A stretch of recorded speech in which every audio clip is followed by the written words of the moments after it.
Hi viewers, welcome to our channel. ప్రస్తుతం తెలంగాణ అసెంబ్లీలో hot గా నడుస్తున్నటువంటి చర్చ కృష్ణా జలాలు ఆంధ్రప్రదేశ్ రాష్ట్రానికి సంబంధించి జగన్మోహన్ రెడ్డి గారు తరలించిపోయారు. దానికి గత సీఎం కేసీఆర్ గారు సహకరించారు అనేటువంటిది వీళ్ళు మాట్లాడుతూనే, మరొక పక్క గతంలో జగన్మోహన్ రెడ్డి గారు అసెంబ్లీలో కేసీఆర్ గారికి ఏదైతే కృతజ్ఞతలు తెలిపారో ఆ వీడియోని యాక్చువల్ గా జగన్మోహన్ రెడ్డి గారు మాట్లాడింది గోదావరి జలాలు తరలించినటువంటి సంబంధించి సముద్రంలో కలిసిపోయినటువంటి నీటిని ఏ విధంగా ఆంధ్రప్రదేశ్ రాష్ట్రం తీసుకోవడానికి తెలంగాణలో హెల్ప్ చేశారనే దానికి సంబంధించి జగన్మోహన్ రెడ్డి గారు చెప్పినటువంటి వీడియోని కృష్ణా జలాలకు చెప్పినట్టుగా అన్వయించి అక్కడికి కట్ చేసి ఇప్పుడు దీన్ని అసెంబ్లీలో వేసి మరి దాన్ని ఒక రేంజ్ లో గోదావరి జలాల చుట్టూ లేదా కృష్ణా జలాల చుట్టూ మాత్రమే అసెంబ్లీ సమావేశాలు నడుస్తూనే ఇందులో ఇండైరెక్ట్ గా రేవంత్ రెడ్డి గారి ప్రభుత్వం కావచ్చు, లేదంటే గత ప్రభుత్వం బిఆర్ఎస్ ప్రభుత్వం కావచ్చు, జగన్మోహన్ రెడ్డి గారికి సహకరిస్తుందా, లేదు జగన్మోహన్ రెడ్డి గారి ప్రభుత్వాన్ని డ్యామేజ్ చేయాలని చూస్తుందా? అసలు ఏం జరుగుతుంది ఈ అంశాలకు సంబంధించి? ఈ అంశాలు మనతో మాట్లాడటానికి వైఎస్ఆర్సీపీ రాష్ట్ర అధికార ప్రతినిధి శేఖర్ రెడ్డి గారు మనతో ఉన్నారు. వారిని అడిగి మరిన్ని విషయాలు తెలుసుకుందాం. నమస్తే అండి శేఖర్ రెడ్డి గారు. నమస్తే అండి అమర్ గారు, మీకు అలాగే మైరా మీడియా ప్రేక్షకులందరికీ కూడా శుభ సాయంత్రం. Thank you sir, thank you very much అండి. ఏం చెప్తారు అసలు తెలంగాణ అసెంబ్లీలో జరుగుతున్నటువంటి చర్చకు సంబంధించి, కృష్ణా జలాలకు సంబంధించి పోతిరెడ్డిపాలెంలో పెద్ద హోల్ కొట్టారు, పెద్ద హోల్ కొట్టి తరలించుకెళ్లాల్సినటువంటి నీటి కంటే ఎక్కువ నీటిని తరలించుకుపోయారు అనేటువంటిది ప్రస్తుతం తెలంగాణ గవర్నమెంట్ ఆరోపిస్తున్నటువంటి ఆరోపణలు. ఏం చెప్తారు అసలు దీనికి? వాస్తవం ఏంటంటే, కృష్ణా జలాల్లో ఆంధ్రప్రదేశ్ ఉమ్మడి రాష్ట్రంగా ఉన్నప్పుడు కృష్ణా జలాల్లో ఏపీ వాటా 800 టీఎంసీలు ఉంటే, మన ఏదైతే రాష్ట్రం విడిపోయిన తర్వాత ఆంధ్రప్రదేశ్కి 512 టీఎంసీలు, తెలంగాణకి 299 టీఎంసీలు, మొత్తం 811 టీఎంసీలకు గాను ఈ విధంగా నీటి కేటాయింపులు అనేవి జరిగాయి. నీటి కేటాయింపులు జరిగిన తర్వాత శ్రీశైలం నుంచి రాయలసీమకు వాటాగా రావాల్సినటువంటి మేము వాటర్ తీసుకునే పరిస్థితికి గండి కొడుతూ అప్పటి తెలంగాణ ప్రభుత్వం ఏదైతే 800 అడుగులు పైకి రాకముందే 700 అడుగుల్లోనే వాళ్ళు జలాలు అనేవి శ్రీశైలం జలాలు ఏదైతే సాగునీటికి తాగునీటికి కాకుండా జల విద్యుత్ కేంద్రానికి వాళ్ళ విద్యుత్ ఉత్పత్తి కోసం కిందకు వదలటం, అవి సాగర్ లేక్ రాగానే సాగర్ డ్యామ్ కూడా తెలంగాణ అధికారుల చేతిలో ఉండటం చేత అది కాస్త వాళ్ళు ఎడంగట్టు ద్వారా, ఎడమ కాలువ ద్వారా వాళ్ళు వాటిని తీసుకెళ్లిపోయి తెలంగాణ ప్రయోజనాల కోసం మాత్రమే వాడుకునే పరిస్థితి ఉంటే, ఆంధ్రప్రదేశ్ లో అప్పటి ముఖ్యమంత్రిగా ఉన్నటువంటి చంద్రబాబు నాయుడు గారు ఓటుకు నోటు కేసులో దొరికిపోవడం, తెల్లవారే సరికల్లా ఆంధ్రప్రదేశ్ నుంచి తట్టాబుట్టా సర్దుకొని కరకట్టకు వచ్చేయటం, ఆంధ్రప్రదేశ్ ప్రయోజనాలని తన రాజకీయ ప్రయోజనాల కోసం కేసీఆర్ కాళ్ళ దగ్గర తాకట్టు పెట్టడం, ఆంధ్రప్రదేశ్ కి రావాల్సిన ఆస్తులను నిరర్ధకంగా వదిలేయటం, వాటర్ విషయంలో కేసు విషయమై భయపడి చంద్రబాబు నాయుడు గారు కేసీఆర్ తో ఫైట్ చేయడం నుంచి కనీసం మాట్లాడలేని దుర్భరమైన పరిస్థితుల్లో రాయలసీమ ప్రాంతం గాని, ఏదైతే సాగర్ కింద ఉన్నటువంటి కుడికాలువ ఆయకట్టు గాని, ఇవి మొత్తం కూడా ఎంతో రైతులు సంక్షోభానికి గురయ్యారు. రైతులందరూ కూడా ఎన్నో ఇబ్బందులకు గురయ్యారు. కానీ జగన్మోహన్ రెడ్డి గారు ఏదైతే అధికారం చేపట్టిన తర్వాత కేసీఆర్ గారితో స్పష్టంగా మాట్లాడడం జరిగింది.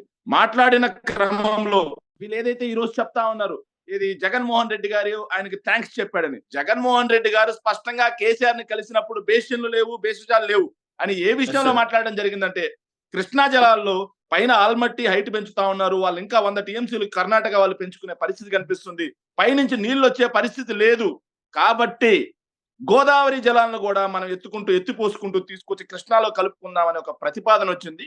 దానిలో భాగంగా ముఖ్యమంత్రి వర్యులు జగన్మోహన్ రెడ్డి గారు అప్పటి తెలంగాణ ముఖ్యమంత్రి వర్యులు అయినటువంటి మన కేసీఆర్ గారికి కూడా ధన్యవాదాలు తెలియజేయడం జరిగింది.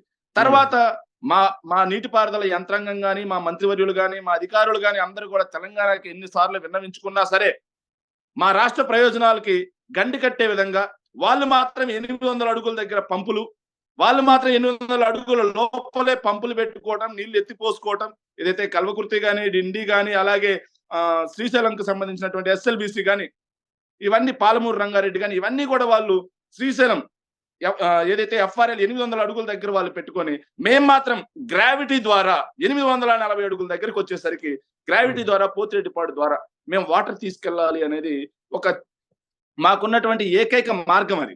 సో ఆ ఏకైక మార్గం వాటర్ వచ్చేది, వరద ఎన్ని రోజులు ఉంటుంది, ఆ వరద వచ్చే లోపల ఆ వాటర్ లెవెల్ ఉంచకుండా వాళ్ళు సాగునీటికి కాకుండా వాళ్ళు జల విద్యుత్ కోసం వాడుకోవటం, ఇలా చాలా ఇబ్బందులు పడుతున్న తరుణంలో జగన్మోహన్ రెడ్డి గారు వరద వచ్చే టైంలోనే అధికంగా మనం గ్రావిటీ ద్వారా తీసుకురావాలి అని 44,000 దగ్గర నుంచి 90,000కి దాన్ని పెంచడం జరిగింది. అలాగే Rayalaseema lift irrigation per day 3 TMC మేము తీసుకురావడం జరిగింది. మా రాష్ట్ర ప్రయోజనాల కోసం కరువు ప్రాంత పీడితమైనటువంటి రాయలసీమ, నెల్లూరు, ప్రకాశం జిల్లా ఏదైతే ఉందో వలసలు ఎలా అంటే పొట్టబట్టుకొని అల్లో లక్ష్మణ అని చెప్పి వెళ్ళే పరిస్థితి నుంచి, అలాగే ఈ సమ్మర్లో లాతూర్ కన్నా దరిద్రమైన కరువు ప్రాంతం పీడితుల నుంచి మా ఏదైతే ఈ ప్రాంతాలని విముక్తి చెందించాలి అని చెప్పేసి జగన్మోహన్ రెడ్డి గారు చేపట్టిన సంకల్పంలో భాగంగా మేము 90,000 క్యూసెక్లకి పెంచుకోవడం జరిగింది. అలాగే మేము 3 టీఎంసీలకి లిఫ్ట్ పెంచుకోవడం కూడా జరిగింది. ఇవి మొత్తం కూడా ఏదైతే మాకు నీటి కేటాయింపులు జరిగాయో, విభజన హామీల ప్రకారం మాకు నీటి కేటాయింపులు జరిగాయో ఆ 512 టీఎంసీలు వాటిలో భాగంగా వాడుకోవడం మాత్రమే జరుగుతుంది. కానీ తెలంగాణకు సంబంధించిన నీటిని ఒక్క చుక్క కూడా మేము వాడుకోం. మాకు ఏదైతే చట్టంలో రాశారో వాటిని మాత్రమే మేము ఖచ్చితంగా వాటిని మేము తీసుకోవడం జరుగుతుంది. ఈ సందర్భంగా కాంగ్రెస్ పార్టీకి, ఆంధ్ర కాంగ్రెస్ పార్టీ అధ్యక్షురాలైనటువంటి పిసిసి చీఫ్ షర్మిల గారికి కూడా ఒక మాట విన్నవించదలుచుకున్నారు.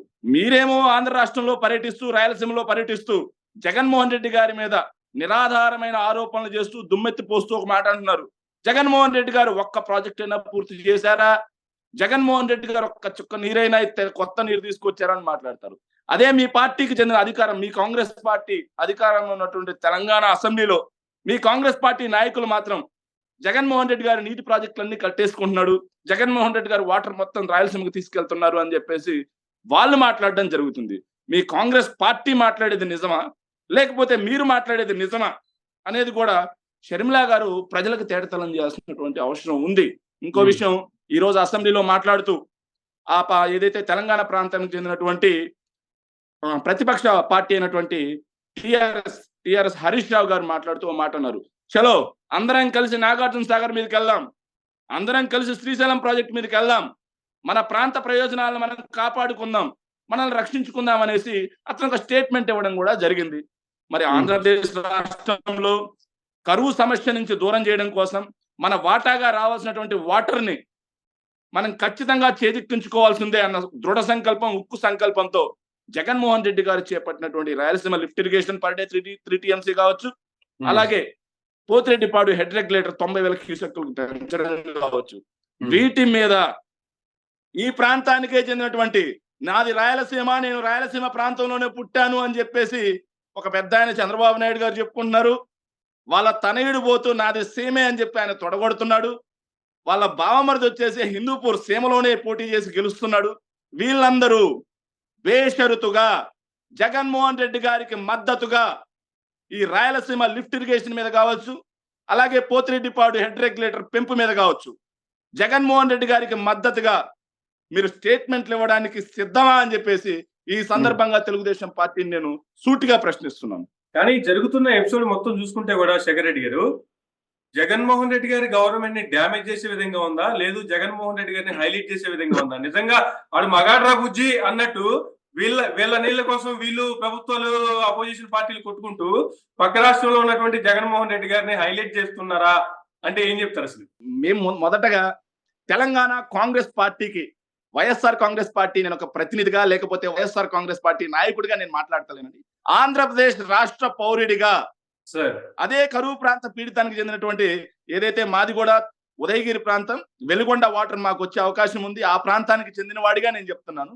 ఈ జగన్మోహన్ రెడ్డి గారు చేస్తున్న మంచిని ఏనాడు ప్రజలకు కనపడకుండా చేసినటువంటి తెలుగుదేశం పార్టీ కానీ, ఎల్లో మీడియా కానీ వీళ్ళందరికీ కనివిప్పు కలిగేలా ప్రజలందరికీ అసెంబ్లీ సాక్షిగా మాకు స్టార్ క్యాంపెయినర్లుగా పనిచేస్తున్నటువంటి తెలంగాణ కాంగ్రెస్ శాసన సభ్యులకి, మంత్రి వర్యులకి, ముఖ్యమంత్రి వర్యులందరికీ కూడా కృతజ్ఞతలు, ధన్యవాదాలు తెలియజేసుకుంటున్నానండి. అంటే కేవలం జగన్మోహన్ మేము చేసిన మంచిని ఇక్కడి ప్రతిపక్షాలు గుర్తించకపోయినా, ఇక్కడి ఎల్లో మీడియా గుర్తించకపోయినా, పక్క రాష్ట్రానికి చెందినటువంటి అధికార పక్షం, పక్క రాష్ట్రానికి చెందినటువంటి మీడియా వీళ్ళందరూ అసెంబ్లీ సాక్షిగా మాట్లాడడం శుభపరిణామం. ఇది మా జగన్మోహన్ రెడ్డి గారు మా రాష్ట్రం పట్ల, మా ప్రజల పట్ల చిత్తశుద్ధిగా రాజీ లేకుండా చేసే పోరాటానికి సాక్ష్యం. అంటే ఇప్పుడు ఇంతకుముందు మీరు అన్నట్లుగా ఇప్పుడు షర్మిల గారు కూడా రకరకాల కామెంట్లు చేస్తూ ఉన్నారు. రాజన్న బిడ్డగా మాట్లాడుతున్నా, రాష్ట్రంలో రాజన్న పాలన లేదు, ఇప్పుడు ఉన్నటువంటి అధికారులు ఆ విధంగా పరిపాలించట్లేదు, రేపు కాంగ్రెస్ అధికారంలోకి వస్తే ఆంధ్ర రాష్ట్రానికి జరగాల్సినటువంటి అన్ని రకాల న్యాయం జరిగేంత వరకు నేను ఇక్కడే ఉంటా అనేటువంటి కామెంట్లు చేస్తున్న ఈ తరుణంలో ఇప్పుడు వాళ్ళ పార్టీకి సంబంధించినటువంటి పక్క రాష్ట్రంలో ఉన్నటువంటి అధికార పార్టీకి సంబంధించినటువంటి ఆ నేతలే చెంపదెబ్బ కొట్టినట్టుగా లేకపోతే చెంపపెట్టు తగిలినట్టుగా ఇస్తూ ఉన్నారంటారా? సార్, రాజశేఖర రెడ్డి గారి బిడ్డ అని చెప్పుకునే షర్మిలమ్మ గారు, మా దృష్టిలో షర్మిలమ్మ గారి కంటే కేఏ పాల్ గారి స్టాండ్ చాలా స్ట్రాంగ్ గా ఉంటుందండి. కేఏ పాల్ గారు షర్మిలమ్మ గారి కంటే ఒక 100 రెట్లు స్ట్రాంగ్ డిసిషన్ తీసుకొని దాని మీద నిలబడగలిగే కెపాసిటీ ఉంది. ఆవిడ తెలంగాణలోకి వెళ్ళారు, తెలంగాణ మట్టి పట్టుకున్నారు. ఈ మట్టి సాక్షిగా నేను తెలంగాణ బిడ్డనే, ఎక్కడే చదివా, ఎక్కడే పెళ్లి చేసుకున్నా, ఎక్కడే బిడ్డల కన్నా ఈ బిర్యానీ తెలుసు, ఈ బతుకమ్మ తెలుసు అని చెప్పి మాట్లాడిన ఆవిడ తెలంగాణ రాష్ట్ర నీటి వాటాల విషయంలో ఎలాంటి రాజీ లేని పోరాటం చేస్తాను అని చెప్పినట్టు ఆవిడ ఈ రోజు రాయలసీమకు చుక్క నూరి తీసుకొచ్చారా అని చెప్పి ఆవిడ మాట్లాడతారు. రాజశేఖర రెడ్డి గారు 11,000 క్యూసెక్లు ఉన్నటువంటి ఏదైతే పోతిరెడ్డిపాడు హెడ్ రెగ్యులేటర్ ని 44,000 క్యూసెక్కులకు పెంచితే ఆనాటి ప్రభుత్వం చంద్రబాబు నాయుడు గారు దాని ఊసే ఎత్తలేదు. దాని గురించి పోతిరెడ్డిపాడు హెడ్ రెగ్యులేటర్ పెంపు గురించి కానీ, రాయలసీమ లిఫ్ట్ ఇరిగేషన్ గురించి కానీ జగన్మోహన్ రెడ్డి గారు స్టార్ట్ చేసిన తర్వాత దానికి కేసులు, చెన్నైలో కూడా కేసులు వేయించారు చంద్రబాబు నాయుడు గారు. ఆయన పార్టీకి చెందిన వ్యక్తులు లేచి వచ్చారు. కానీ వాటిని అన్నిటినీ దాటుకొని అధిగమించి పర్యావరణ అటవీ అనుమతులన్నీ సంపాదించి జగన్మోహన్ రెడ్డి గారు 44,000 రాజశేఖర రెడ్డి గారు తీసుకొస్తే దాన్ని 90,000కి పెంచింది ఎవరు? జగన్మోహన్ రెడ్డి గారు కాదా? అంతే కదా. Per day 3 TMC lift irrigation తీసుకొచ్చింది ఎవరు? జగన్మోహన్ రెడ్డి గారు కాదా? షర్మిల గారికి కంటి లోపం ఏమన్నా వచ్చిందా? వినికిడి లోపం ఏమన్నా వచ్చిందా? దృష్టి లోపం, వినికిడి లోపం ఏమన్నా ఉంటే షర్మిల గారు ఆరోగ్యశ్రీ గురించి కూడా మాట్లాడుతున్నారు. తప్పనిసరిగా ఆవిడకి డాక్టర్ వైఎస్ఆర్ ఆరోగ్యశ్రీ పథకం కింద, కంటి వెలుగు పథకం కింద ఆవిడకి ఖచ్చితంగా ఆవిడకి చూపు బాగు చేయించడం జరుగుతుంది. వినికిడి లోపం ఉంటే వైఎస్ఆర్ పథకానికి సంబంధించి ఆవిడకి ఏదైతే చెవిటి మిషన్లు ఉంటాయి కదా, అవి కూడా ఇప్పించి రాష్ట్రంలో జరుగుతున్న అభివృద్ధి, మంచి సంక్షేమం అన్నింటినీ కూడా ఆవిడ కళ్ళకు కనిపించే విధంగా, ఆవిడ చెవులకు వినిపించే విధంగా చూపించడానికి రాజశేఖర్ రెడ్డి గారి అభిమానులు, జగన్మోహన్ రెడ్డి గారి సైనికులుగా మేము సిద్ధం. ఎలక్షన్స్ మరికొద్ది రోజుల్లో ఉన్నటువంటి తరుణంలో ఇప్పుడు తెలంగాణ అసెంబ్లీలో సంబంధించినటువంటి ఈ యొక్క అంశాన్ని ఆంధ్రప్రదేశ్ రాష్ట్రం తరపున కావచ్చు, లేదంటే వైఎస్ఆర్ కాంగ్రెస్ పార్టీ తరపున కావచ్చు, ఎలక్షన్స్ లో మీకు ఏమైనా మైలేజీ పెరిగే విధంగా ఉందా అంటే ఏం చెప్తారు సార్ ఫైనల్లీ? సార్, అక్కడ ఏం జరుగుతుందంటే మేము చేసే వర్క్ ని మేము చెప్పుకుంటున్నా సరే, ఇక్కడ ప్రతిపక్షాలు వాటిని చూపించకుండా మీడియా గాని ప్రతిపక్షాలు గగ్గోలు పెడుతున్న తరుణంలో తెలంగాణ కాంగ్రెస్ పార్టీ ఏం చేసిందంటే రేపటి లోక్సభ ఎన్నికల్లో లబ్ధి పొందాలి అన్న ఉద్దేశంతో వాళ్ళు వేసుకున్న గోల్ ఏదైతే ఉందో అది మాకు పడింది. మేము ఖచ్చితంగా ఆ గోల్ వల్ల వైఎస్ఆర్ కాంగ్రెస్ పార్టీ ఇక్కడ అధికార పక్షానికి గుర్తింపు లభించింది. మేము చేసే పనిని ప్రజలకి మాకంటే ఎక్కువ వాళ్ళే వివరించడం జరిగింది. అసెంబ్లీ సాక్షిగా వీడియోలు వేసి మరి అది నిజంగా శుభ పరిణామం. వాళ్ళు కేసీఆర్ ని టార్గెట్ చేయాలి, అలాగే కేటీఆర్ ని టార్గెట్ చేయాలి, హరీష్ రావు టార్గెట్ చేయాలి, అలాగే బీఆర్ఎస్ పార్టీని టార్గెట్ చేయాలన్న ఉద్దేశంతో వాళ్ళు చేసింది, మేము చేసిన మంచి ప్రజల్లోకి వెళ్ళింది. ఇక్కడి ప్రతిపక్షాలు చెప్పకపోయినా, ఇక్కడి ఏదైతే ఎల్లో మీడియా దాన్ని చూపించకపోయినా సరే, అసెంబ్లీ సాక్షిగా, తెలంగాణ అసెంబ్లీ సాక్షిగా స్లైడ్ లేపించి మరి రాయలసీమ ప్రజల కోసం నీటి విషయంలో జగన్మోహన్ రెడ్డి గారు చేసే రాజీ లేని చిత్తశుద్ధి పోరాటం ప్రజలకు కనిపించింది. దీనికి నిజంగా తెలంగాణ కాంగ్రెస్ పార్టీకి అసెంబ్లీ సాక్షిగా మాకు క్యాంపెయిన్ చేసినందుకు ఖచ్చితంగా ధన్యవాదాలు తెలియజేసుకుంటున్నామండి. అంటే ఈ విషయం తర్వాత నెక్స్ట్ టీడీపీ పరిస్థితి కావచ్చు, లేదంటే ప్రతిపక్షాల పరిస్థితి కావచ్చు, ఏంటి అంటే ఏం చెప్తారు సార్? ఇప్పటి వరకు ఆంధ్ర రాష్ట్రాన్ని దోచుకుంటున్నారు, లేదంటే రాక్షస పాలన ఉంది, జగన్మోహన్ రెడ్డి గారిని దింపడమే టీడీపీ లక్ష్యం కావచ్చు, ఇటు జనసేన లక్ష్యం కావచ్చు, కేవలం జగన్మోహన్ రెడ్డి పోవాలి, రాక్షస పాలన పోవాలి, జగన్మోహన్ రెడ్డి ఇంటికి పోవాలి, మళ్ళీ ఆంధ్రాకి మంచి రోజులు రావాలి, ఒక్క నినాదంతో ముందుకెళ్తున్నటువంటి ఈ కూటమికి కావచ్చు ప్రజలు ఏ విధంగా బుద్ధి చెప్పే అవకాశం ఉందంటారు? సార్, ఇది నిజంగా రాక్షస పాలన అయితే, నిజంగా అరాచక పాలన అయితే, ముఖ్యమంత్రి గారి ఇంటికి కూతవేటు దూరంలో ఒక సినిమా నటుడు వచ్చి మిమ్మల్ని పీకలు బిసుకొని చంపేస్తా, చెప్పులు తీసుకొని కొడతా, లంబూతులు తిడుతూ చెప్పులు తీసుకొని కొడతా అని చెప్పేసి ఒక సినిమా నటుడు పార్టీ పెట్టొచ్చి ముఖ్యమంత్రి గారిని, మంత్రివర్యులని, మా పార్టీ నాయకుల్ని తిడతాడు. ఇంకొక ఆయన ఉంటాడు, పార్టీ అధికార ప్రతినిధి, ఇంత ఆయన ఉంటాడు, పెద్ద దున్నపోతులాగా ఉంటాడు. అతను వచ్చి అక్కడ కూర్చొని ముఖ్యమంత్రి గారిని గురించి బోసుడికే అని చెప్పి మాట్లాడతారు. వీళ్ళంతా ఈరోజు స్వేచ్ఛగా ఎందుకు తిరుగుతున్నారు? అంత అరాచక పాలన, అంత రాక్షస పాలన ఉంటే వీళ్ళందరినీ ముక్కలు ముక్కలుగా నరికేసేవాళ్ళుగా. ఎవరి మీదైనా దాడులు జరిగాయా? స్వేచ్ఛగా తిరుగుతున్నారా లేదా వీళ్ళు? అరాచక పాలన అంటే ఏంటో తెలుసా సార్? మా పార్టీకి చెందినటువంటి ఎమ్మెల్యే అభ్యర్థి చెరుకులపాటి నారాయణ రెడ్డిని నరికి చంపారు చూడు, అది అరాచక పాలన అంటే. మా పార్టీకి చెందినటువంటి ఎంపీపీ, వైస్ ఎంపీపీ, జెడ్పీటీసీ లాంటి ఎంఆర్ఓ ఆఫీస్ గోడ లాగేసి రాఫ్తాడ్ దగ్గర నరికి చంపారు చూడు, అది అరాచక పాలన అంటే. ఇలాంటి అరాచక పాలనన్నీ, అరాచక పాలన, ఫ్యాక్షనిజం, కాల్మనీలు, ఇలాంటివన్నీ కూడా తెలుగుదేశం పార్టీలో ఉంటాయి. కానీ వైఎస్ఆర్ కాంగ్రెస్ పార్టీ అధికారంలో ఉన్న దగ్గర సంక్షేమ పాలన, విద్య, వైద్యం, నాణ్యమైన విద్య, నాణ్యమైన వైద్యం, అక్క చెల్లెలకి అందరికీ కూడా సంక్షేమం, అలాగే యువతకి ఉద్యోగాలు, పరిశ్రమలు, పెట్టుబడులు, మౌలిక వసతులు, పోర్ట్లు, మెడికల్ కాలేజీలు, హాస్పిటల్స్, ఇంకా చూసుకుంటే ఫిషింగ్ హార్బర్లు, రైతు భరోసా కేంద్రాలు, సచివాలయాలు, నాడు నేడు స్కూల్స్, ఇలా మా ప్రభుత్వం ఉంటుంది. జన్మభూమి కమిటీలు, అవినీతి, లంచాలు, అరాచకం, కాల్మనీ సెక్స్ రాకెట్లు, హత్యలు, దోపిడీలు, ఇవన్నీ కూడా తెలుగుదేశం పార్టీ హయాంలో ఉంటాయి. ఎవరిది అరాచక పాలన అనేది వీళ్ళు చెప్పినా సరే ప్రజలు ఆల్రెడీ డిసైడ్ అయి ఉన్నారు. ఇంకోటి ఏంటంటే, వీళ్ళు ప్రతిరోజు మాట్లాడుతున్నారు కదా ఆ ప్రాంత ప్రయోజనాలు, ఈ ప్రాంత ప్రయోజనాలని. ఎస్, జనసేన పార్టీకి, టీడీపీ పార్టీకి నిజంగా రాయలసీమ ప్రాంతం పట్ల చిత్తశుద్ధి ఉంటే, ఆ ప్రజల సమస్యల పట్ల చిత్తశుద్ధి ఉంటే, ఆ ప్రాంతంలో ప్రతి ఎకరం కృష్ణా నీటితో తడవాలి అనే ఆశ ఉంటే, హరీష్ రావు గారు స్టేట్మెంట్ ఇచ్చినట్టుగా మీరు ఈరోజు ఈ ప్రభుత్వానికి, జగన్మోహన్ రెడ్డి గారికి రాయలసీమ లిఫ్ట్ ఇరిగేషన్ విషయంలో కానీ, పోతిరెడ్డిపాడు హెడ్ రెగ్యులేటర్ పెంపు విషయంలో కానీ మేము మద్దతుగా నిలబడతాం అనే స్టేట్మెంట్ ఇచ్చే దమ్ము, ధైర్యం చంద్రబాబు నాయుడు గారికి కానీ, లేకపోతే పవన్ కళ్యాణ్ గారికి కానీ ఉందా అని ఈ సందర్భంగా వైఎస్ఆర్ కాంగ్రెస్ పార్టీ అభిమానిగా, వైఎస్ఆర్ కాంగ్రెస్ పార్టీ నుంచి నేను ఖచ్చితంగా ప్రశ్నిస్తున్నాను. సార్, థ్యాంక్ యూ అండి, thank you very much sir. ఇదండి తెలంగాణ అసెంబ్లీలో జరుగుతున్నటువంటి అంశానికి సంబంధించి శేఖర్ రెడ్డి గారు ఇచ్చినటువంటి వివరణ. ఇది నాటి ఇంటర్వ్యూ. మరొక ఇంటర్వ్యూలో మళ్ళీ కలుద్దాం. చూస్తూనే ఉండండి మైరా మీడియా.